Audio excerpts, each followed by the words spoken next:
Good evening, everyone. This is your host, Jess, and I've been thinking about game sales and what games to add to my ever-growing backlog of games that I'll never finish. And my eyes just happen across one certain type of game, a type that I don't really understand. Roguelikes. Ever since the first roguelike game I played, I haven't really got it. My first was Risk of Rain 2, and I didn't enjoy it in all of my runs. My friends enjoyed it, but I just didn't. Risk of Rain 2 was a gift back in, God, that was before COVID, and all of my friends wanted to play it together. I never actually had a desire to play, but peer pressure is a force greater than mac and cheese. Obviously, this would just be a preference thing, but when opportunity is thrust upon you, then it must be taken. I tried and I tried again. I was almost at 10 hours in the game and I never got it. I feel like I should have, You can't enjoy every game you play, but it was only me out of say 6 to 7 people, It could be I didn't have the time to understand the game like everyone else, or maybe there was a piece of the puzzle I was missing. That annoyed me. I should be at least understanding the game, but I wasn't. To me, I felt like I was just bashing my head into a wall for nothing, over and over again. I didn't like the repetition, because of that, I wasn't enjoying the gameplay as much. To be fair, I did like the gameplay, but I felt like the repetition kicked in a bit too quickly before I really started to enjoy the game more. Maybe I need to actually play it single player, but by this point, Risk of Rain 2 is added to the graveyard of unfinished games. And because I didn't like that one roguelike, I just associated that dislike with the entire genre of game. I avoided all of them like the green bean casserole. As someone who loves games, I understand that, but I also don't. Example being, I also play games like League of Legends. I don't enjoy my time there at all. It's hell. Oh, the misery. I'm at the point where trying new games is quite fun, and repeating the same multiplayer games is not as satisfying as it once was. The lack of satisfaction led me to actually cleaning up my backlog of games. I recommend it, or if you have the chance, replaying some games that you used to play. On my backlog of games, I looked through a bunch of them and said, maybe. I kept scrolling until I saw a game called Inscription. Then, booted up the game and saw it was a card game. Then, I finally got it. At light speed, I was thrusted from my chair into the atmosphere. The blue faded into darkness. Metal and rock past me like meteorites. Planets sped by me until I reached it. The key. All they had to do was put it into a card game, and suddenly, roguelikes went from trash tier to gourmet. There was a little click. I saw the joy to the gameplay, and the repetition didn't bother me. There was story and intrigue, but what mattered most was that every attempt I wanted to play again. The drive was unlike anything I had with roguelikes prior. Sometimes I didn't unlock any story progress, but that didn't halt me. Also, I maybe just really like card games. No, I won't play Magic the Gathering with you, Fishnet. Maybe later. I want to enjoy my day. Balatro. Point being, the positives heavily outweighed the negatives for me, and we're playing the game recently. That hasn't changed. It's a really good roguelike.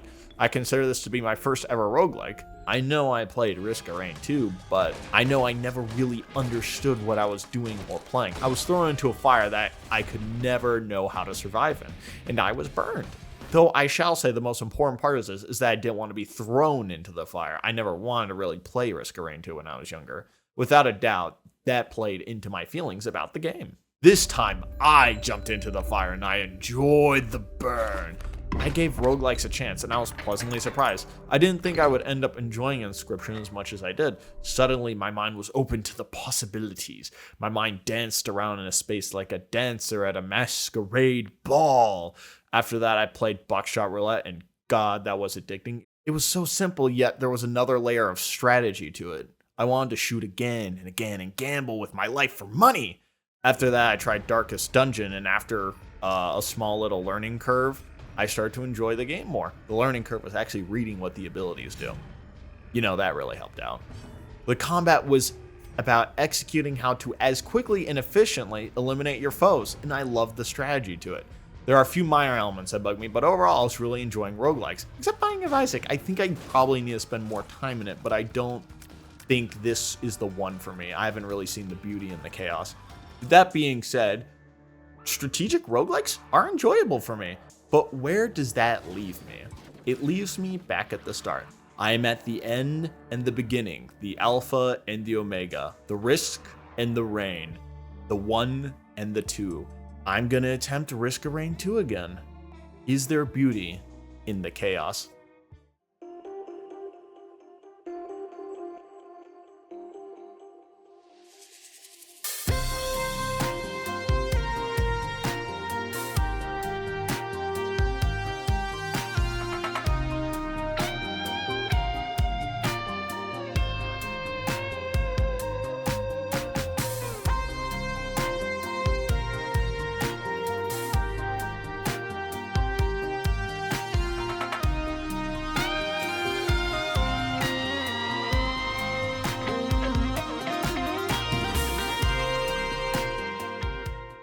I think there is. I don't think I've quite seen it yet. I mean, I literally only did one run of Risk of Rain 2. I'm going to give it a little bit more time. It might just not be for me. I've enjoyed the more strategic roguelikes. Risk of Rain 2 and Binding of Isaac are a little bit more chaotic for me, and I've struggled a bit with that. To be fair, I wasn't expecting to go back into Risk of Rain 2 and just go like, oh my god, wow! Shoves product placement into face of customer.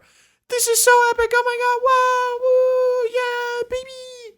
Yeah, but my mind's open to games like Slay the Spire.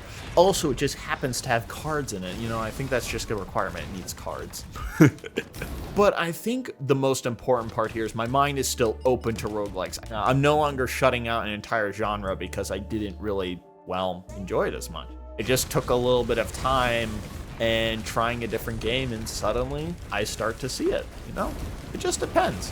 Sometimes you just gotta try a couple of different games, and sometimes genres become appealing, or they become banana peeling. But the biggest thing with it is, you know, trying something new. I would have never found that if I didn't just try something new. And you know, I think if you feel like you haven't enjoyed a certain type of game, maybe try something new. Try a new game, and maybe if it's a genre you aren't the biggest fan of, like say